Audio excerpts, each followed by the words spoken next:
Bet horse racing on DRF Bets. We'll match your first deposit of $200. Get free expert picks and past performances, plus weekly cash back. All from Daily Racing Form, the most trusted name in horse racing. Hey everyone, I'm David Aragona here with the November 16th edition of Horses to Watch, where we carefully analyze trips from the last week, looking for horses that encountered adversity and could be worth betting back when they run back in the future. Coming back from a little bit of a layoff on Horses to Watch as we took a couple weeks off for the Breeders' Cup and just after that, but we're coming back with a pretty interesting week of racing to look back on from last week at Aqueduct. I'm going to highlight 4 races from Friday, Saturday, and Sunday. We're going to begin with 2 races from that Friday, November 11th card at Aqueduct, beginning with the second race of the day. It's a maiden special weight event going 6.5 furlongs for 3-year-old and up runners. Let's break these runners from the gate, and we're going to focus on the number 1, Happy Bob.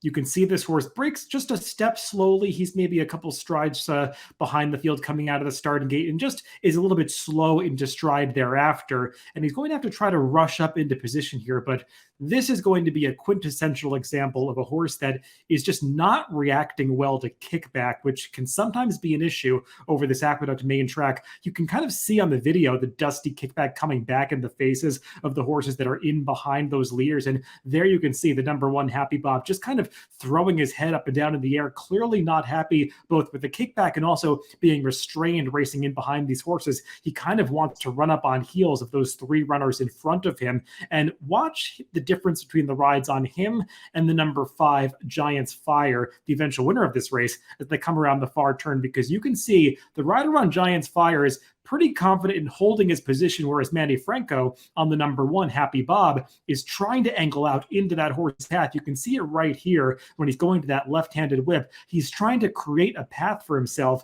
just inside of the number 5, Giants Fire, but I believe that's Jose Ortiz on Giants Fire, who's just doing an expert job of keeping Happy Bob in behind those horses in front, and he just has nowhere to go, and the horse clearly is not wanting to run through that kickback, so he's not going to make that path for himself unless Franco was able to work him into the clear, which he never really was able to until it was far too late. You can see he finally angled out at the 16th pole, but the race was already decided at that point. So Happy Bob, just a horse that didn't really get the situation that he needed to be successful in this race last Friday, and kind of showing some concerning tendencies for a horse that was making the 3rd start of his career. You don't want to see a horse be that green, but maybe he's the kind of runner that does, if he does draw an outside post position next time, won't have those same kickback issues, and if he breaks a step slowly, can more naturally run up into the race. I do think this horse has plenty of ability. We saw that in his career debut at Belmont, just did not get the right setup in this race last Friday. Let's actually move on to the very next race on that Friday, November 11th card, race 3. It's an optional claiming non-winners of 2 other than for New York breds, going 1 mile in the 16th on the turf course. We'll break these runners from the gate, and we're going to focus on the number 5, Catch That Party. And this is a horse who breaks fine, takes up his usual position towards the back of the pack. Just a situation where the pace and the way this race flowed towards the front end is really going to work against just a horse like Catch That Party, who doesn't really have that much early speed. He's been in great form for trainer Mike Maker. They claimed him going all the way back to the end of the springtime, or early spring, I should say, and ran him a few times at Belmont and Saratoga. Has just been in great form throughout the summer into the fall for this barn, and puts forth yet another good effort here, but is going to fall just short because of the way this race unfolds towards the front end. You could see the fractions going up 25.19 for the opening quarter mile. That is very slow for the mile and the 16th distance. The half mile is going to get posted in upwards of 50 seconds. So clearly that is advantage to the horses that are racing close to that pace. And it's going to be no surprise when I tell you that the number 2, the number 6, and the number 1 are going to be the first, third, and fourth place finishers in this race. They complete 3 of the 4 superfecta positions. And the only horse that's going to do any closing in this race is that gray horse, the number 5, Catch That Party, who makes a big run to nearly get there. But you can see he's just much farther back in the early going than those 3 runners that have success. And he's going to have to ankle out at the top of the stretch here I'll say, I think Jose Ortiz is giving this horse a great ride. He didn't completely lose position at the start. He saved ground on the turns, but he's going to make this big run in the stretch. Just can't quite get to the winner given the pace advantage that one was afforded. But I was looking up the track stats for this race. Catch That Party comes home his final quarter mile in 22.73 seconds. So a really impressive closing split for this horse. And just looking at the Time Form US pace figures for this race, unsurprisingly, those first couple of fractions are color-coded in blue, indicating a slow pace in Time Form US PPs. If you look at Catch That Party's pace figure line, it goes from the upper 70s, pace figures of 79 and 77, all the way up to a 112 final time figure. So that's a significant upward trend, indicating this really was a horse that made a big run into a slow pace, a race flow that just worked against him and ran well into it. So I think he's a horse that's maintaining great form, and I'm not sure we're going to get to bet him back on the turf one more time before turf season ends, because there probably are just a couple of weeks left of turf racing in New York. But Catch That Party, definitely a horse that was ending his 2022 season in excellent form.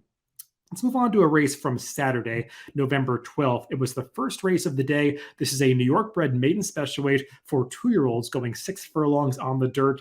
Let's break these runners from the gate, and I'm going to focus on a first-time starter, the number 2, BUSTINO Santino. And you can see he has some trouble coming out of the starting gate. If for yourself you want to go watch the head-on, you can see this horse was bunked from both sides, also broke a step slowly of his own accord. So that just puts him in a situation where he's ripe to get shuffled back, and that's exactly what happened. And this horse completely loses contact with the field as they move down the backstretch. And actually, he's really not going to be on the video screen for much of this race. He is just that far back for most of it. And he's going to make a nice late run at the end, considering how much ground he gives up to the horses towards the front end. This race was wired on the lead by the number 5, Looms Boldly, who you might remember was a horse that I did highlight on Horses to Watch a number of weeks ago based on his debut effort. He did come back to win this race at odds of 8-5, but he does go gate to wire here. Check out the number 2, though, BUSTINO Santino. That is him coming into the screen towards the back of the pack here, angling off the inside to go to the center of the racetrack. And he's actually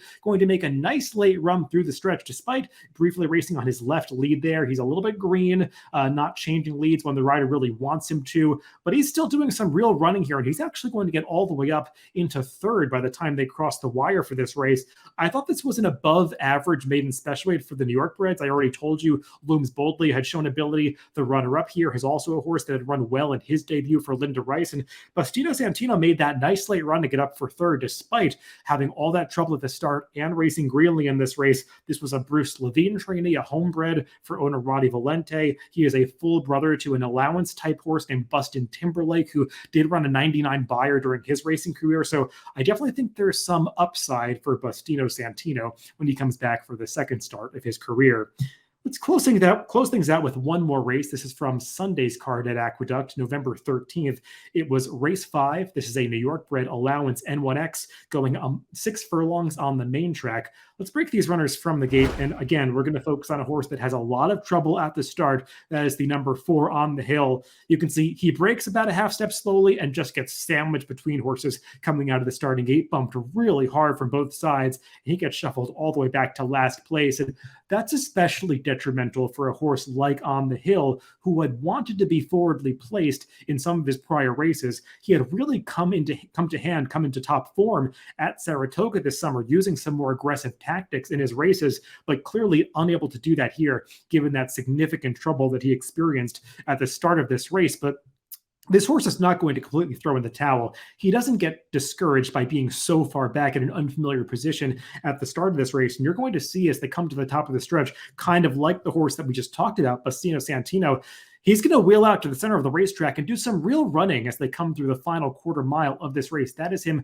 towards the back of the pack, and you can really see him gathering momentum here. This is not a race that featured a fast pace that melted down by any means. Horses that were forwardly placed ultimately did pretty well in this race. And while it may not be the strongest N1X allowance overall, the winner of this race, Bold Journey, is a kind of in and out type that does run pretty well when he is on his game. He has some ability, and there's On the Hill making up a big late run to get up for fourth in this race. I think he was just narrowly beaten for third. So definitely a horse that ran a lot better than the finishing position would indicate. And if you look at this horse's running line in the PPs, you might be wondering how bad was that start last time? Well, it was pretty bad. You don't see starts as poor as the one that On the Hill experienced too often in this allowance race from last Sunday. So definitely a horse that is in better form than it might appear when he came back off the layoff in this race last week. Those are all the horses to watch for this week. If you want to follow these horses moving forward, you can add them to your horse watch on DRF.com. Just add them to your list there, and you'll get email notifications when these horses run back in the future. Thanks for tuning in this week, and make sure to catch future episodes of Horses to Watch on upcoming Wednesdays.